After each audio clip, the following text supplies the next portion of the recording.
So yun gan, happy Saturday. Hindi happy ang Saturday ko dahil yung aming washing ay hindi na siya nagre-reverse. Paano kaya ayusin to? So laking problema natin dahil hindi ako makakapaglaba ngayon. Kasi yung washing is, ayan guys, oh, hindi siya nagre-reverse. Paano kaya ayusin to?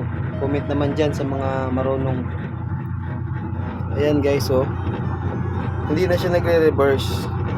Paano kaya yan problema dyan? Yeah, yun.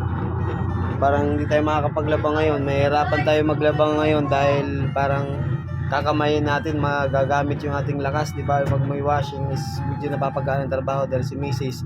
Tingnan nyo naman, eh, nakahiga lang yung si Mrs. Oh. Di ba? So, di ba? Tayo maglalaba.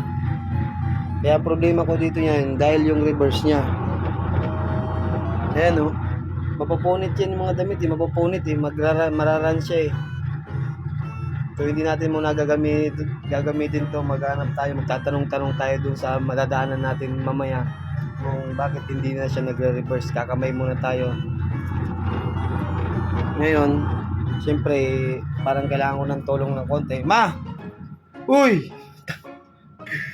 Tulungan mo na ako, gifmisa na ako. Di natin kaya yan, masisira lang lalo yan. So, ganun. Ayan, no? Ganyan siya.